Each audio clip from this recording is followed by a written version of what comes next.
Hi friends, welcome to MMSK vlog.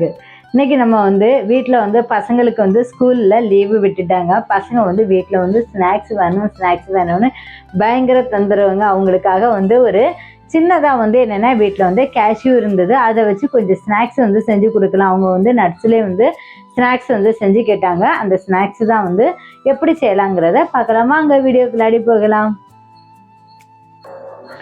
இப்போ அவங்க கேஷ்யூவில் தான் ஸ்நாக்ஸ் செஞ்சு கேட்டாங்க. கேஷ்யூ கம்மியாக தான் இருந்தது. அதனால் இப்போ இதுக்கு ஒரு 3/4 பவுல் ஸ்நாக்ஸ் கேஷ்யூ எடுத்துருக்கிறேன். இப்போ இந்த ஒரு கடாயில் நம்ம கடாய் சூடாகட்டும். கடாய் சூடானதுமே நம்ம 1 ஸ்பூன் ஆயில் கீ சேர்த்துக்கலாம். ஆயில் எப்போவுமே நம்ம ஆயில் யூஸ் பண்ணுறதுனால ஆயில்னே வந்துடுச்சு. நம்ம 1 ஸ்பூன் நெய் நம்ம சேர்த்துக்கலாம். நெய் நமக்கு சூடாயாச்சு. சூடானதுமே நம்ம எடுத்து வச்சிருக்க முந்திரியை சேர்த்துக்கலாம்.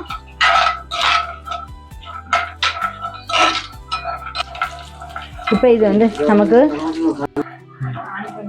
நமக்கு லைட்டாக நமக்கு ப்ரௌனிஸ் வந்த உடனே நம்ம என்ன பண்ணலாம்னா ஒரு 1/2 லெமன் எடுத்துக்கலாம்.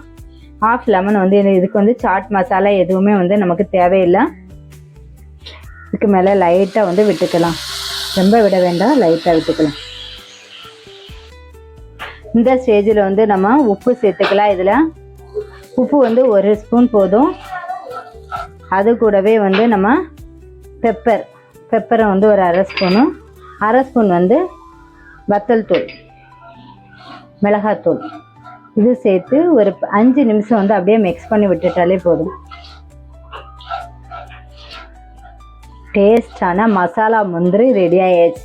பசங்களுக்கெல்லாம் டக்குன்னு ஒரு 5 நிமிஷத்தில் ஸ்நாக்ஸ் ரெடி பண்ணோம்னா இந்த மாதிரி நம்ம ரெடி பண்ணி கொடுத்தோம்னா நல்லாயிருக்கும். இது டெய்லி சாப்பிடாதுங்க, எப்பமாவது ஒருக்க தோணும்போது செஞ்சு சாப்பிடுங்க.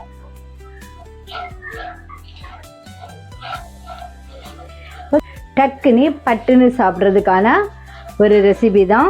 மசாலா முந்திரி ரெடி ஆயாச்சு.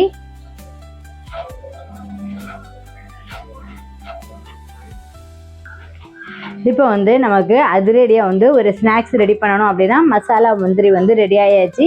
இந்த வீடியோ பிடிச்சிருந்ததுன்னா லைக் பண்ணுங்கள், ஷேர் பண்ணுங்கள், சப்ஸ்கிரைப் பண்ணி இன்னும் நல்ல ரெசிபியில் மீட் பண்ணலாம். Thanks for